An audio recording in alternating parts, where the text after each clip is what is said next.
কিছু কিছু ব্যাপার আছে যেগুলোতে রোজা ভাঙে না, কিন্তু আমাদের মধ্যে ব্যাপক সংশয় তৈরি হয়, কনফিউশন তৈরি হয় যে আসলে কি রোজাটা ভাঙলো কিনা।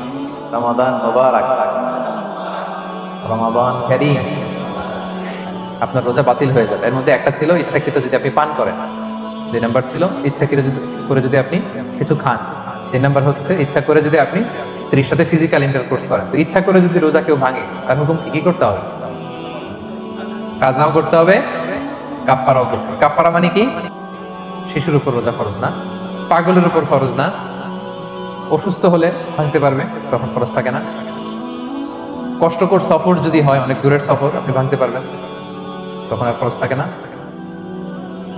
তবে সেক্ষেত্রে রোজা রাখাটা রেকমেন্ডেড, রাখলে ভালো। 5 নম্বরে আল হারাম, অতি বৃদ্ধ যারা রোজা রাখতে পারতেছে তারা ফিদিয়া দিয়ে দিবে, তাদের জন্য ছাড় আছে। 6 নম্বরে এমন কাজ করে এই কাজের কারণে ডিহাইড্রেশন হয়ে বেহুশ হয়ে যাওয়ার উপক্রম যদি হয়, তখন এই অসুস্থতার কারণে রোজা ভাঙতে পারবে। তবে এই সমস্ত লোকদের ক্ষেত্রে আমাদের রেকমেন্ডেশন কি? তাদেরকে কি করা?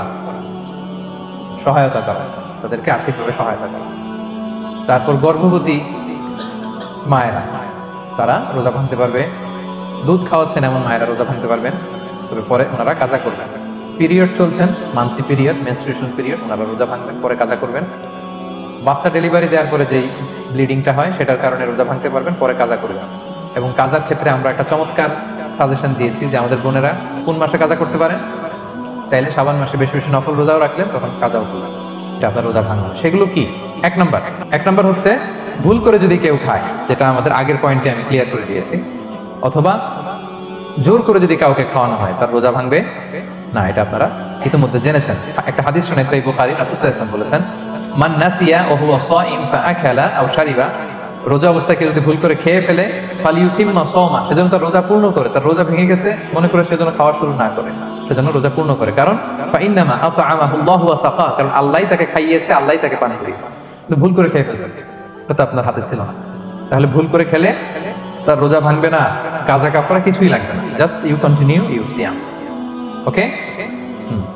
2 নাম্বার হচ্ছে, এটা বিবাহিতদের জন্য, যেহেতু মোস্ট অফ দ্য অডিয়েন্স আর 18+, কোনো অসুবিধা নাই। আর ইসলামে কথাগুলো আসলে বাঁচতে হলে জানতে হবে। সেটা হচ্ছে, আমরা শুনেছি যে বিবাহিতরা ফিজিক্যাল ইন্টারকোর্স যদি করে, দেহ থেকে সিমেন আউট হলে রোজা ভেঙে যায়, কিন্তু স্বাভাবিক মেলামেশার সাথে রোজা ভাঙে না। কিস করা, হাগ করা হাজবেন্ড ওয়াইফের মধ্যে, এই যে সখ্যতা, এই ব্যাপারগুলো যদি দিনের বেলায় ঘটে, এতে রোজা ভাঙে না। ব্যাপারটা বুঝতে পেরেছেন না সবাই? দলিল শোনেন। আমাদের আয়েশা রাদিয়াল্লাহু তাআলা আনহা বলেন, কানা নবী সাল্লাল্লাহু আলাইহি ওয়াসাল্লাম ইয়াকাব্বিলু ওয়া হুয়া সাইম, রমাদানের রোজা অবস্থায় তিনি আমাদেরকে কিস করতেন, ওয়া ইউবাশিরু, আমাদেরকে হাগ করতেন, ওয়া হুয়া সাইম, রোজা অবস্থায়। এতে রোজার কোনো সমস্যা হতো না। তবে এটা রিকমেন্ডেড না, স্বামী স্ত্রীর একান্ত মেলামেশা দিনের বেলা রিকমেন্ডেড না, কারণ এটা থেকে সে সেক্সুয়ালি এক্সাইটমেন্টের দিকে চলে যেতে পারে। ফলে ভুল করে সে এমন কাজ করে ফেলতে পারে যেটাতে তার রোজাটাই ভেঙে যায়। আর ইচ্ছা করে রোজা ভাঙলে কি করতে হয়? কাজাও কাফারাও, খবর আছে না? সেজন্য এটা খেয়াল রাখতে হবে। 3 নাম্বার, এটাকে আরবিতে বলে আল ইহতিলাম, ওয়েট ড্রিম, বাংলায় বলে স্বপ্ন দোষ। ঘুমের মধ্যে এমন কিছু দেখলেন, ফলে আপনার সিমেন আউট হলো, আপনার রোজা ভাঙবে না, কারণ এটা কি ইচ্ছা করে করছেন আপনি? এটা কার হাতে? আল্লাহ। এতে রোজা ভাঙে না, শুধু আপনি ঘুম থেকে উঠে ফরজ গোসলটা করে নিলেই হবে। প্রিয় ভাইরা, মুসলিম কমিউনিটির ভাইরা, কথা কি বুঝতে পারতেছেন? আচ্ছা। 4 নাম্বার হচ্ছে ব্লাড টেস্ট। অনেকে বলে যে হুজুর ব্লাড টেস্ট করা যাবে কিনা রমাদানে? ব্লাড টেস্ট করা যাবে। ব্লাড টেস্ট করলে রোজা ভাঙে না, এটা খুবই জরুরি একটা মাসালা, প্রায় আমাদের লাগে। 1-2 সিরিঞ্জ ব্লাড নিলে ভাঙে না। তবে যদি অনেক বেশি অ্যামাউন্টের ব্লাড নেয়, এতে যদি আপনি ক্লান্ত হয়ে পড়েন, সেক্ষেত্রে আপনি রোজা ভাঙতে পারবেন, পরে কাজা করলে হবে। 5 নাম্বার হচ্ছে অনিচ্ছাকৃত বমি।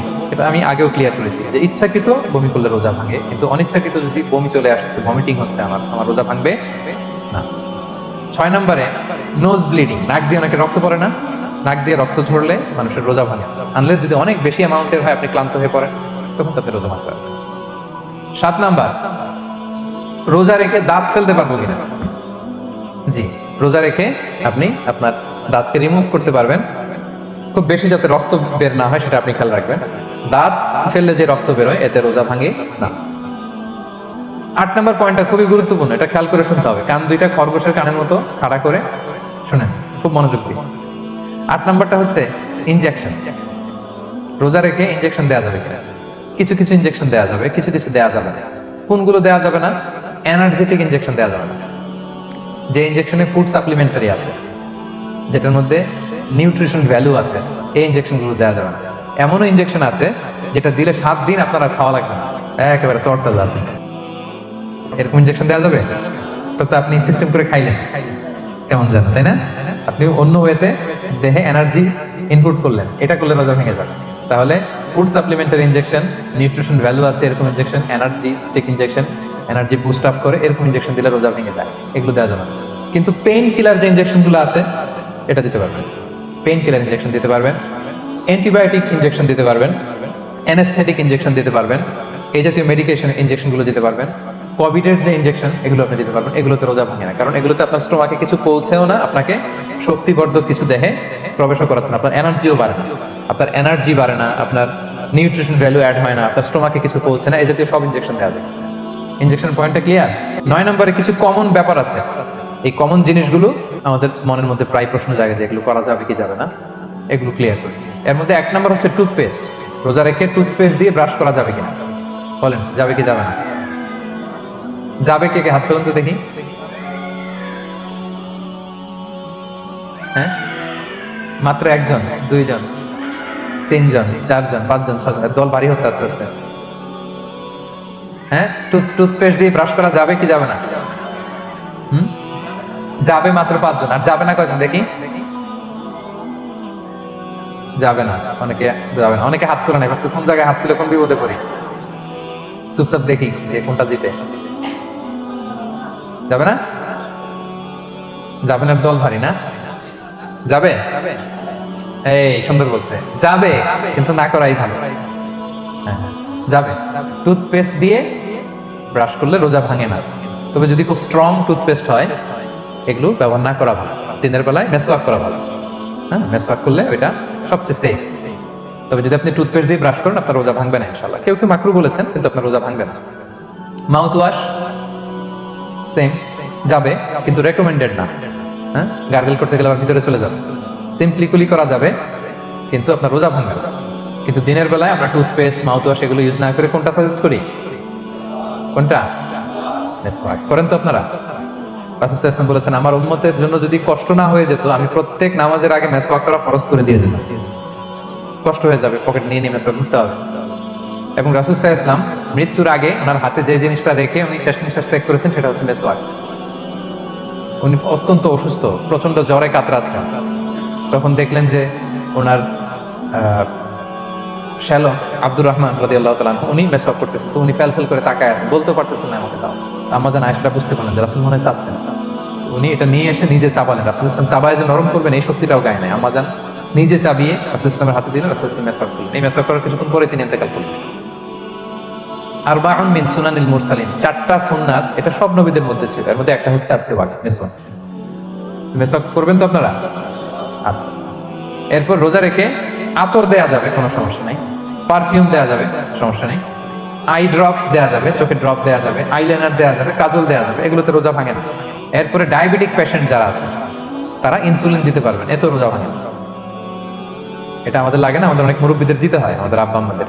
তো এটা আপনারা জেনে গেলেন, ইনসুলিন দিলেন রোজা ভাঙে না। এরপরে 10 নম্বর খুব মজার একটা পয়েন্ট, খাবারের যদি লবণ চেক করা হয় এতে রোজা ভাঙে না। তবে ঘরে আপনারা এটা ট্রাই করবেন না, এটা রেকমেন্ডেড না। এটা কখন রেকমেন্ডেড? এটা বড় শেফদের জন্য। লেটস সে রমাদানে 1000 লোকে বিরিয়ানি করা হয়, আল্লাহর বান্দারা রোজাদাররা খাবে, এটা লবণ বেশি হলে খাইতে পারবে? পারবে না। এজন্য যিনি শেফ, প্রধান বাবুর্চি, উনি লবণটা ট্রাই করতে পারবেন, করেই সাথে সাথে কুলি করে ফেলবেন, ভিতরে তো কিছু গেল না, এতে রোজা ভাঙে না। তাই বলে প্রতিদিন ঘরের রান্নাতে আবার এটা করতে যায় না। ঘরে 2 জন, আপনি আপনার হাজব্যান্ড ওয়াইফ টোনাটুনি একটা হইলেই হইল, কি বলেন? লবণ বেশি হবে কম হবে। কিন্তু বড় প্রোগ্রাম, অনেক রোজাদাররা একসাথে ইফতারি করবে, এটা তো লবণাক্ত হইলে খাওয়া যাবে না। তো সেক্ষেত্রে শেফ যদি জাস্ট জিব্বা দিয়ে লবণটা একটু ট্রাই করে নেয় যে অ্যাড করতে হবে না, ঠিক আছে, সাথে সাথে কুলি করে ফেলে, রোজা ভাঙবে না। দলিল কি? দলিল হচ্ছে কাঁচা ডালের মেসওয়াক। রাসূল সাল্লাল্লাহু আলাইহি ওয়াসাল্লাম কাঁচা ডালের জাইতুনের মেসওয়াক দিয়ে তিনি সেওয়াক দিয়ে মেসওয়াক দিতেন। তো কাঁচা জাইতুনের আপনারা মেসওয়াক করছেন, এটা কিন্তু অনেক লবণাক্ত, সল্টি, এটার মধ্যে একটা ঝাঁঝালো ভাব আছে। তো এটা আপনার জিহ্বায় লাগলে কি রোজা ভেঙে যায়? এবং আপনি যদি সমুদ্র অঞ্চলে সফর করেন, সমুদ্রে লেটস সে 1 মাসের, আমাদের এই যে বাংলাদেশে তো এখন এই কি বলে প্রায় 7 লক্ষ টাকা করে দিচ্ছে আমাদের হাজিদের জন্য, হজ করতে হলে প্রায় 7 লক্ষ টাকা লাগবে। তো এরকম ঘোষণাও দেখলাম যে নেক্সট ইয়ার থেকে সমুদ্র পথে যাওয়া যাবে কম খরচে। তো কেউ যদি এমন হয় সমুদ্রের সফরে দীর্ঘ সময়, আপনি অজু করবেন কি দিয়ে? সাগরের পানি দিয়ে। তো সাগরের পানি কেমন? সাগরের পানি দিয়ে আপনার কুলি করতে হবে না? মাছ মজা করবেন না? তো আপনার কি রমজানে যদি কুলি করেন আপনার রোজা ভেঙে যাবে? না, ভাঙবে না। তো এ থেকে স্কলাররা দলিল নিয়েছেন যে এরকম জরুরি প্রয়োজন হলে আপনি খাবারের স্বাদটা, লবণটা দেখতে পারবেন, সাথে সাথে কুলি করে ফেলবেন, এতে আপনার রোজা ভাঙবে না ইনশাআল্লাহ বিইজনিল্লাহ। অনেকে প্রশ্ন করে এনজিওগ্রাম করা যাবে কিনা? এনজিওগ্রাম এগুলো করা যায়। এই যে হার্টের পেশেন্টদের জন্য এখান থেকে একটা এই ক্যাথেটার ঢুকায়, যদি এটার মধ্যে ওষুধ লাগানো থাকে তো এটা হার্টের দিকে যায়, এটা স্টোমাকে যায় না, এগুলো করা যাবে। তাহলে এই বিষয়গুলো অলমোস্ট মুত্তাফাক আলাই, মানে সর্বসম্মতিক্রমে এতে আপনার রোজা ভাঙবে না ইনশাআল্লাহ বিইজনিল্লাহ। এই পয়েন্টটা ক্লিয়ার না? ক্লিয়ার। এবার কিছু ডিসপিউটেড মাসআলা আছে, মানে যেগুলোর ব্যাপারে ইখতিলাফ আছে, কোন স্কলারদের মধ্যে ভাঙবে ভাঙবে না, এটা আমি একটু ক্লিয়ার করি। এর মধ্যে এক নম্বর হচ্ছে ইনহেলার। অ্যাজমার পেশেন্ট যারা আছে, অ্যাজমা অনেকের দেয়া লাগে না ইনহেলার?